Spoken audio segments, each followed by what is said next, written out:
નમસ્કાર વિદ્યાર્થી મિત્રો, ધોરણ 9 વિષય સામાજિક વિજ્ઞાન, ચેપ્ટર નંબર 9 મૂળભૂત હકો, મૂળભૂત ફરજો અને રાજ્યનીતિના માર્ગદર્શક સિદ્ધાંતો. અગાઉના વિડીયોમાં આપણે ચેપ્ટર નંબર 9ની અંદર મૂળભૂત અધિકારોમાં 2 અધિકારોની સમજૂતી મેળવી હતી. નંબર 3 આજે સમજૂતી મેળવીશું, શોષણ વિરુદ્ધનો અધિકાર. પાઠ્યપુસ્તકમાં પેજ નંબર 66 ઉપર કોઈપણ વ્યક્તિનું બીજી વ્યક્તિ દ્વારા કોઈપણ પ્રકારે શોષણ ન થાય એવા શોષણવિહીન સમાજની સ્થાપનાનો મુખ્ય ઉદ્દેશ બંધારણનો છે. બંધારણનો જે દરેક નાગરિકોને અધિકાર આપવામાં આવ્યો છે કે એક વ્યક્તિ દ્વારા બીજી વ્યક્તિનું શોષણ ન થાય એવા સમાજની રચનાનો મુખ્ય ઉદ્દેશ એ બંધારણમાં આપવામાં આવ્યો છે. એ પ્રમાણે કોઈપણ નાગરિકનું શોષણ કોઈપણ વ્યક્તિ દ્વારા ન થાય એ માટેના અધિકારો એ બંધારણમાં આપ્યા છે. આ હક દ્વારા સિદ્ધ થયો છે મનુષ્યનો વેપાર, વેટ પ્રથા, દાસત્વ અને બળજબરીથી કરાવતી કોઈપણ પ્રકારની મંજૂરી પ્રતિબંધિત છે. એટલે કે મનુષ્ય દ્વારા વ્યક્તિ પાસે જે બીજી વ્યક્તિ દ્વારા વેપાર, વેટ પ્રથા, દાસત્વ, બળજબરીથી કરાવતી કોઈપણ પ્રકારની મંજૂરી પ્રતિબંધિત છે. જો આ પ્રમાણે કોઈપણ પ્રકારની વ્યક્તિ બીજી વ્યક્તિનું શોષણ કરે તો એના ઉપર કાયદાકીય રીતે દંડ કે સજાની જોગવાઈ બંધારણમાં કરવામાં આવી છે. વેપાર હોય, વેટ પ્રથા કે દાસત્વ કે બળજબરીથી કરવામાં આવતી કોઈપણ પ્રકારની પ્રવૃત્તિ ઉપર બંધારણે કેટલાક કડક નિયમો ઘડેલા છે. આ જોગવાઈનો ભંગ શિક્ષાપાત્ર ગુનો ગણાય છે. જો કોઈ પણ વ્યક્તિ આ જોગવાઈનો ભંગ કરે તો એ વ્યક્તિને સજા કે દંડ થતો હોય છે. અનૈતિક હેતુઓ માટે બાળકોના કે સ્ત્રીઓના વેપાર, બળજબરીથી કરાવતી મજૂરી કે મરજી વિરુદ્ધ દાસત્વ. અનૈતિક હેતુઓ માટે બાળકોના કે સ્ત્રીઓનો વેપાર, કોઈપણ બાળકને કોઈપણ વ્યવસાયમાં કામે ન રાખી શકાય અને સ્ત્રીઓને પણ વગર વેતને કોઈપણ પ્રકારનું કામ ન કરાવી શકાય. બળજબરીથી કરાવતી મજૂરી, જો બીજી વ્યક્તિ દ્વારા બળજબરીપૂર્વક મજૂરી કરાવવામાં આવે તો પણ એ સજાપાત્ર બને છે. મરજી વિરુદ્ધનું દાસત્વ, વેતન વિનાની મજૂરી, કોઈપણ વ્યક્તિને વગર વેતને કામે ન રાખી શકાય. જે પ્રમાણે જેટલા કલાકો કામ કરતા હોય એ પ્રમાણે તેને વેતન ચૂકવવું પડે છે. વેતન વિના કોઈપણ વ્યક્તિને કામ ન કરાવી શકાય. સદીઓથી ચાલી આવેલ વેટ પ્રથાનો અંત લાવવાનો છે. આ દરેક નાગરિકોને જે આપવામાં આવેલો અધિકાર છે, શોષણ વિરુદ્ધનો અધિકાર. મુખ્ય ઉદ્દેશ આ અધિકારનો છે કે સદીઓથી, પ્રાચીન સમયથી જે વેટ પ્રથા ચાલી આવે છે અને કેટલાક સ્ત્રીઓ, બાળકો છે આ વેટ પ્રથાનો ભોગ બને છે અને એ વેટ પ્રથાને નાબૂદ કરવા માટે, શોષણને નાબૂદ કરવા માટે ભારતના બંધારણે દરેક નાગરિકને શોષણ વિરુદ્ધનો અધિકારનો હક આપવામાં આવ્યો છે. કોઈપણ વ્યક્તિ પાસે વિના વેતનથી કે લઘુત્તમ વેતન કરતાં ઓછા વેતનથી બળજબરીથી કે ફરજિયાતપણે મજૂરી કે કામ કરાવવું એ શિક્ષાપાત્ર ગુનો બને છે. કોઈપણ વ્યક્તિ પાસે વગર વેતન એટલે કે જે પ્રમાણે કામ કરે છે એ પ્રમાણે એને પગાર, વેતન કે ભથ્થાઓ આપવા પડે છે. લઘુત્તમ વેતન જે નક્કી કરેલો છે સરકારે એ પ્રમાણે તેને વેતનની ચૂકવણી કરવી પડે છે. ઓછા વેતનથી કે બળજબરીથી કે ફરજિયાતપણે મજૂરી કે કામ કરાવવું એ શિક્ષાપાત્ર ગુનો બને છે. ઓછા વેતનથી કોઈપણ વ્યક્તિ પાસે કામ કરાવવું એ પણ શિક્ષાપાત્ર ગુનો બને છે કે ફરજિયાતપણે વ્યક્તિને બળજબરીપૂર્વક કામ કરાવવામાં આવે તો પણ એ શિક્ષાપાત્ર ગુનો બને છે. આપણા ભારતના બંધારણમાં પણ કોઈપણ જે 14 વર્ષથી નીચેના બાળકને કામ પર રાખી શકાતું નથી. 14 વર્ષથી નીચેની ઉંમરના કોઈપણ બાળકને કોઈપણ કારખાના, ખાણ કે જોખમી વ્યવસાય કે બાંધકામ, ગેરેજ, હોટલ કે લારી ગલ્લા, ઘર નોકર તરીકે કોઈપણ કામ કામે રાખી શકાશે નહીં. 14 વર્ષથી નીચેના બાળકોને કોઈપણ વ્યવસાયમાં, કોઈપણ ક્ષેત્રની અંદર બાંધકામ હોય, હોટલ, લારી, ગલ્લા, ઘર નોકર તરીકે પણ એ બાળકને કામે રાખી શકાશે નહીં. એ પ્રમાણે ખાસ બંધારણમાં જોગવાઈ કરવામાં આવી છે. જો કોઈ પણ માલિક આવા બાળકોને 14 વર્ષથી નીચેના બાળકોને કામ ઉપર રાખે તો એ કારખાના માલિક ઉપર, કંપનીના માલિક ઉપર સજા કે દંડ થતો હોય છે. તો બાળકોને જે બાળમજૂરી નાબૂદ કરવા માટે બંધારણે વિશેષ પ્રકારનો અધિકાર આપવામાં આવ્યો છે. આ બાળમજૂરી નાબૂદ કાનૂન હેઠળ શિક્ષાપાત્ર ગુનો જાહેર કરાયો છે. કોઈ પણ બાળક પાસે કામ કરાવે તો એ વ્યક્તિ ઉપર સજા કે દંડની જોગવાઈ કરેલી છે. જો કે રાજ્યને જાહેર હેતુઓ માટે, રાજ્ય સરકાર કે કેન્દ્ર સરકારને કોઈ જાહેર હેતુઓ માટે વ્યક્તિ પાસેથી સેવા લેવાનો અધિકાર છે. એ વેતન વિનાની હોય કે સ્વવેતન હોય છે.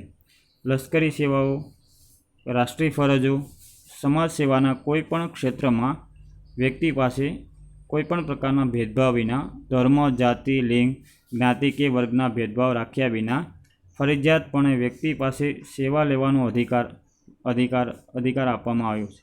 આ સેવા વેતન વિના કે સ્વવેતન હોઈ શકે છે. એટલે કે જાહેર હેતુ માટે સરકારને, રાજ્ય સરકાર કે કેન્દ્ર સરકાર વ્યક્તિ પાસે કોઈપણ જાતિ, જ્ઞાતિ, લિંગ કે ધર્મનો ભેદભાવ વિના વ્યક્તિ પાસે ફરજિયાતપણે સેવા લેવાનો અધિકાર પણ આપવામાં આવ્યો છે.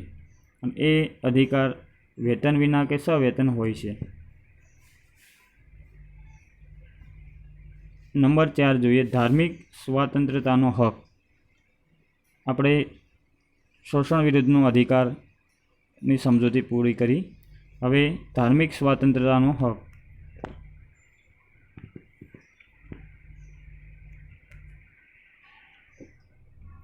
ધાર્મિક સ્વાતંત્ર્યનો હક ભારતના કોઈપણ નાગરિકને અંતઃકરણ અનુસાર પોતાને મનપસંદ ધર્મમાં માનવાનો અને તેનું પાલન કરવાનો અને તેનો પ્રચાર કરવાનો સમાન અધિકાર બંધારણે ઘડ્યો છે.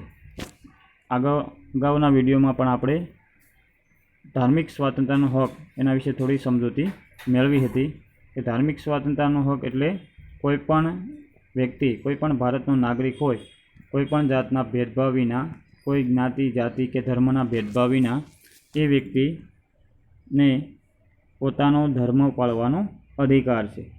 જે તે ધર્મમાં માનવાનો અધિકાર છે. પોતાની ઈચ્છા અનુસાર એ ધર્મ પાળી શકે છે અને એ ધર્મનો ત્યાગ પણ કરી શકે છે અને એ ધર્મનો પ્રચાર કરી શકે છે. એ માટે સમાન અધિકાર બંધારણે ઘડ્યો છે.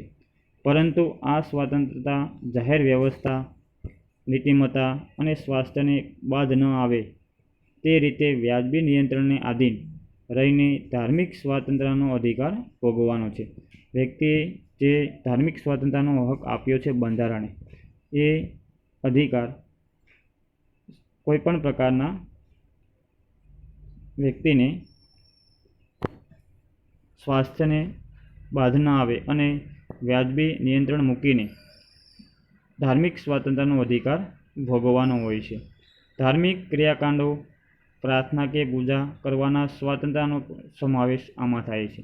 જે ધાર્મિક સ્વાતંત્ર્યનો હક આપવામાં આવ્યો છે બંધારણે, આ ધાર્મિક સ્વાતંત્ર્યનો હકની અંદર ધાર્મિક ક્રિયાકાંડો એટલે કે જે તે ધર્મની અંદર વ્યક્તિ એ ધર્મમાં યજ્ઞ યાદી ક્રિયાઓ છે એ કરી શકે છે. ધાર્મિક ક્રિયાકાંડો કરી શકે છે. એ ધર્મને લગતી પ્રાર્થના કે પૂજા કરવાનો પણ અધિકાર આપવામાં આવ્યો છે. એ માટેની વ્યક્તિને સ્વતંત્રતા આપવામાં આવી છે. ભારતમાં રાજ્યને પોતાનો કોઈ ધર્મ નથી. ભારતની અંદર રાજ્યને કોઈ પણ ધર્મ આધારે એ રાજ્ય ચાલતું નથી. રાજ્યને કોઈ પણ પોતાનો ધર્મ નથી, કારણ કે રાજ્યની અંદર અનેક ધર્મના લોકો વસવાટ કરતા હોય છે. એટલે કે રાજ્યનો કોઈ ધર્મ નથી. ભારતનું રાજ્ય કોઈ ધર્મ કે સંપ્રદાયના સિદ્ધાંતો કે માન્યતાઓને આધારે ચાલતું નથી. ભારતનું રાજ્ય છે એ પણ કોઈ ધર્મ કે ધર્મના લોકોને આધારે ચાલતું નથી. રાજ્ય કોઈપણ સમુદાયની ધાર્મિક બાબતોમાં અને ધાર્મિક માન્યતાઓમાં દખલગીરી કરી શકશે નહીં.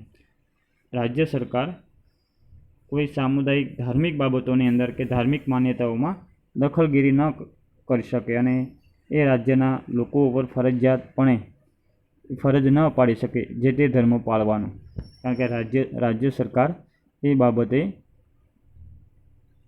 કોઈપણ વ્યક્તિ ઉપર ફરજિયાતપણે કોઈપણ પ્રકારનો નિયમ ન લગાવી શકે. ધાર્મિક અને સખાવતી હેતુઓ માટે સંસ્થાઓ સ્થાપવાનું અને તેનું સંચાલન અને વહીવટ કરવાની સ્વતંત્રતા પણ ધાર્મિક સમૂહને આપવામાં આવી છે. ધાર્મિક સમુદાય એટલે કે જે તે ધર્મના લોકોને જે તે ધર્મના વડાઓ જે તે ધર્મની સંસ્થાઓ સ્થાપી શકે અને એ સંસ્થાઓનું સંચાલન અને વહીવટ કરી શકે સ્વતંત્ર રીતે. આ ધાર્મિક સમૂહને એ પ્રકારની સત્તા આપવામાં આવી છે. કોઈપણ રાજ્ય જાહેર કરવેરા દ્વારા ઊભા કરાયેલા જાહેર ફંડનો ઉપયોગ કોઈ ખાસ ધર્મ કે સંપ્રદાયને લાભ કે અભિવૃદ્ધિ માટે કરી શકાય નહીં. રાજ્ય સરકાર જાહેર કરવેરા દ્વારા જે કંઈ ફંડનો આવે છે એ ફંડનો ઉપયોગ કોઈ ધર્મ કે સંપ્રદાયના લાભ માટે, કોઈ એક ધર્મ કે સંપ્રદાયના લાભ માટે, એના વિકાસ માટે ન કરી શકે. બધા જ ધર્મ અને બધા જ ધર્મના લોકો એ રાજ્ય માટે એક સરખા હોય છે. સરકારી ગ્રાન્ટમાંથી ચલાવતી કોઈપણ શૈક્ષણિક સંસ્થાઓ, જે સરકારી સંસ્થાઓ છે જે સરકાર દ્વારા ચલાવતી હોય છે, સરકારી ગ્રાન્ટ દ્વારા એ સંસ્થાનું સંચાલન થતું હોય છે, તો એવી સરકારી ગ્રાન્ટ ચલાવતી કોઈપણ શૈક્ષણિક સંસ્થાઓમાં ધાર્મિક શિક્ષણ આપી શકાશે નહીં. એટલે કે એ કોઈ એક ધર્મનું એ સંસ્થાઓમાં શિક્ષણ ન આપી શકાય. ધાર્મિક શિક્ષણના ભાગ લેવાની કે ધાર્મિક ઉપાસનામાં હાજર રહેવાની ફરજ પાડી શકાશે નહીં. કોઈ પણ એક ધર્મના લોકોને એ ધાર્મિક ઉપાસનામાં હાજર રહેવાની ફરજ કોઈપણ વ્યક્તિ કે એ વ્યક્તિ ધર્મનો કોઈપણ વડો ફરજ ન પાડી શકે. હાજર રહેવાની એ માટેની સ્વતંત્રતા આપવામાં આવી છે. નંબર 5 છે સાંસ્કૃતિક અને શૈક્ષણિક હકો. જે મૂળભૂત હકોની અંદર 5મો હક છે સાંસ્કૃતિક અને શૈક્ષણિક હક.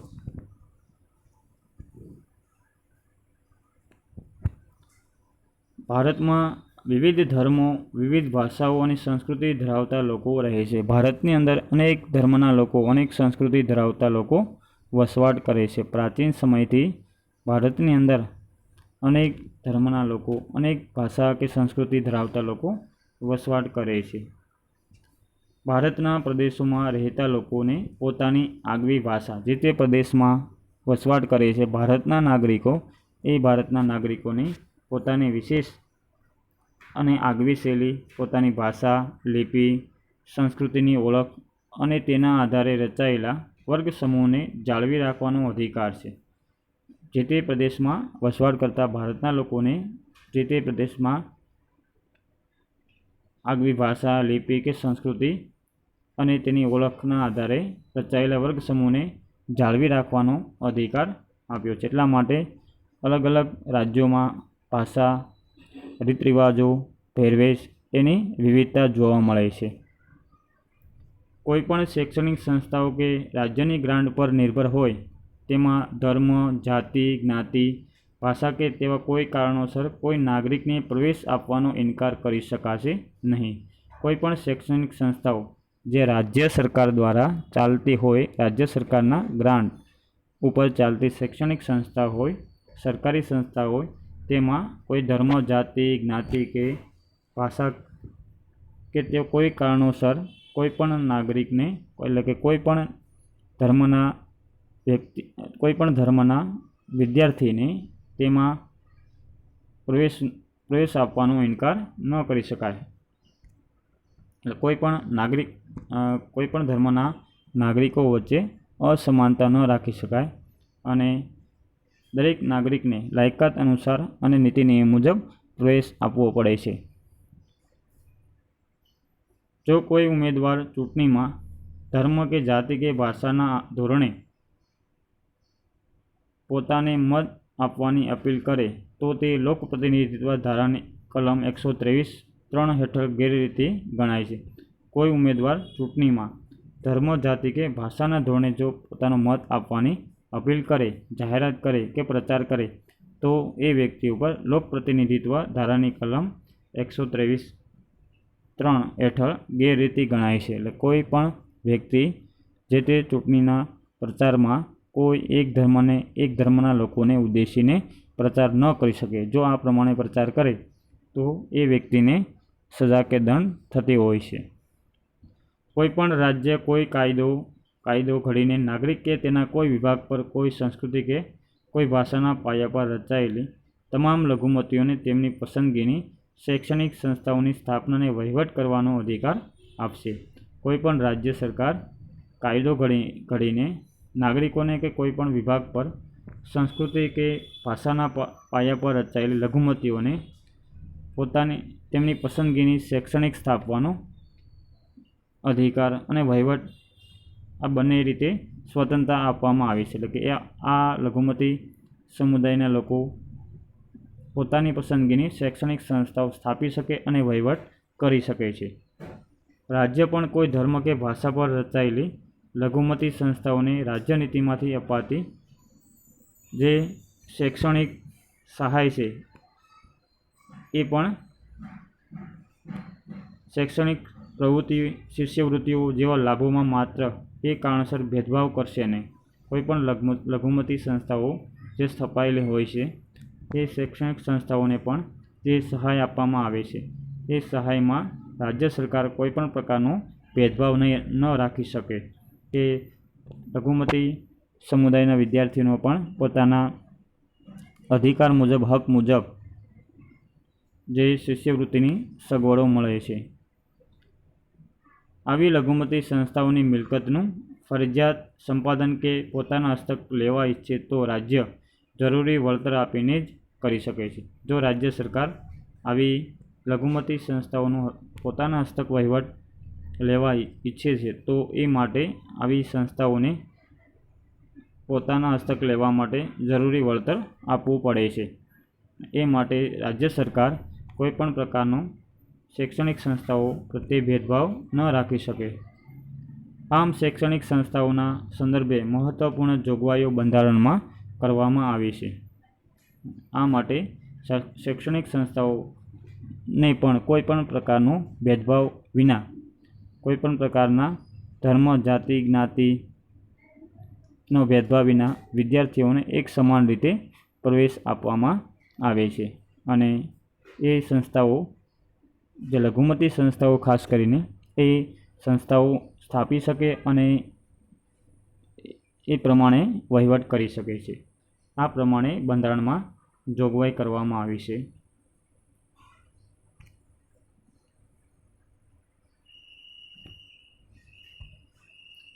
નંબર 6 જોઈએ, બંધારણીય ઇલાજનો હક.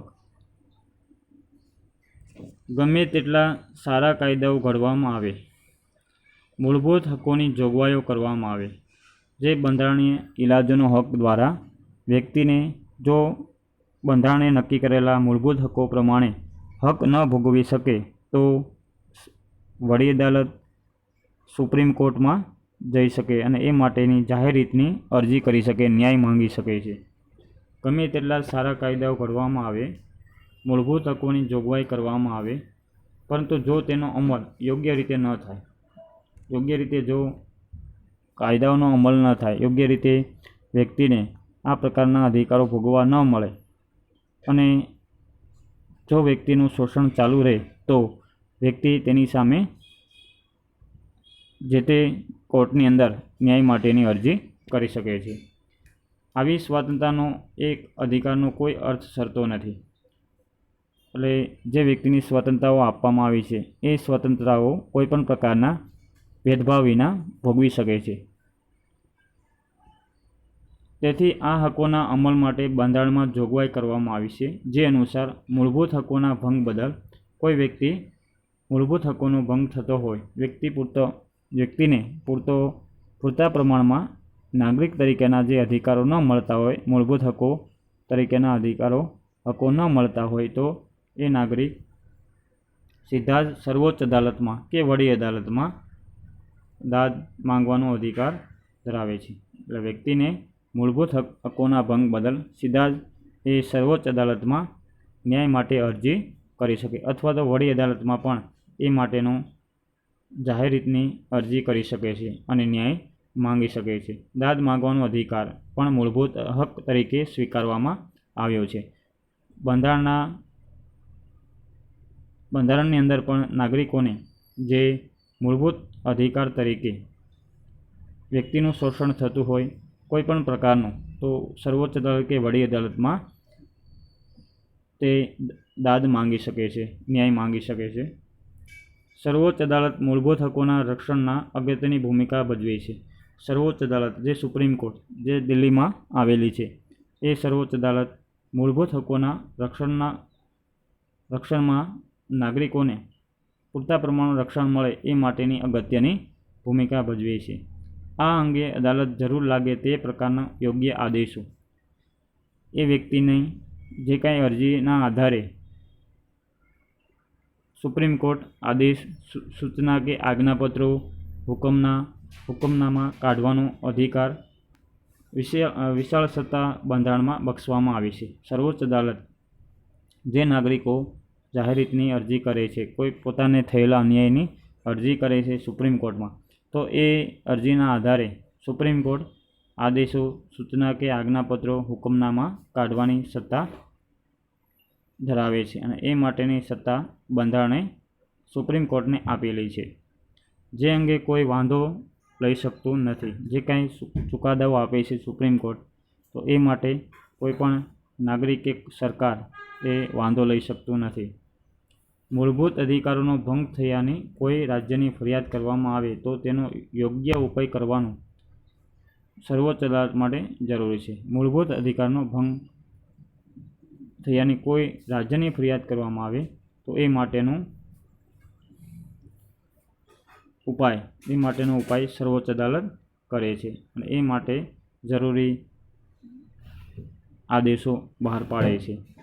બાબા સાહેબ આંબેડકર આ હકને બંધારણના આત્મા સમાન કહ્યો છે.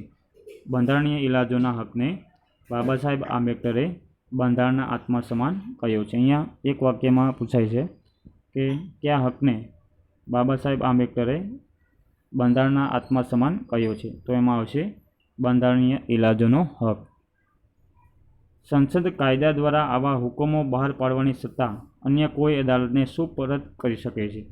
સંસદ એટલે કે પાર્લામેન્ટ છે, આવા હુકમો બહાર પાડવાની સત્તા અન્ય કોઈ અદાલતને, સુપ્રીમ કોર્ટ, હાઈકોર્ટ, જિલ્લા અદાલત કે તાલુકા અદાલતને એ માટેની હુકમો બહાર પાડવાની જે સત્તા છે એ આપે છે.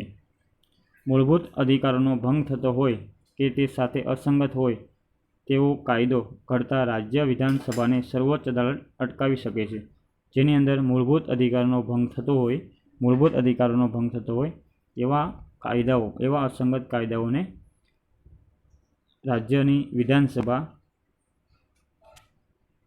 વિધાનસભાને સર્વોચ્ચ અદાલત અટકાવી શકે છે અને એ કાયદાઓ રદબાતલ કરી શકે છે સર્વોચ્ચ અદાલત, કે જેની અંદર જેવા કાયદાથી વ્યક્તિના મૂળભૂત અધિકારનો ભંગ થતો હોય તેવા કાયદાઓ વિધાનસભા ન ઘડી શકે.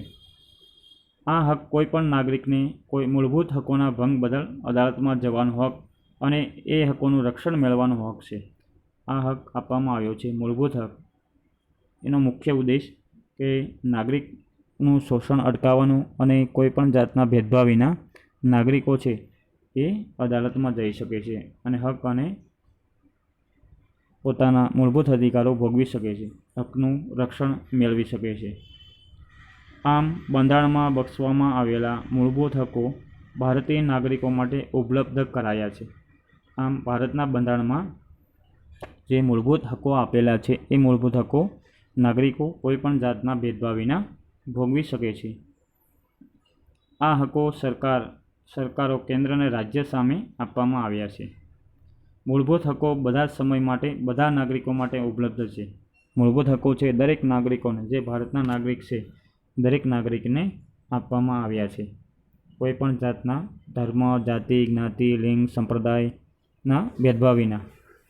પરંતુ કટોકટીના સંજોગોમાં અમુક મૂળભૂત હકો સ્થગિત કરી શકાય છે. જો દેશની અંદર કે રાજ્યમાં આવેલી કટોકટી એટલે કે દેશની અંદર આવેલી કોઈ પણ યુદ્ધની પરિસ્થિતિ હોય, કોઈ નાણાકીય પરિસ્થિતિ, નાણાકીય મુશ્કેલીમાં પસાર થતો હોય, કેવી કુદરતી કોઈ આફતના સમયમાં આવા મૂળભૂત અધિકારો સંસદ, પાર્લામેન્ટ કે કેન્દ્ર સરકાર અમુક સમય સુધી સ્થગિત કરી શકે છે.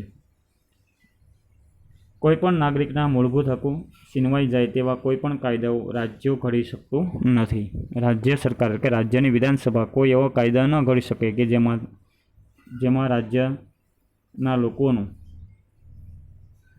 મૂળભૂત હકો છીનવાઈ જતા હોય છે. મૂળભૂત હકો ઉપર કોઈપણ પ્રકારનો પ્રતિબંધ ન લાદી શકે રાજ્યની વિધાનસભા.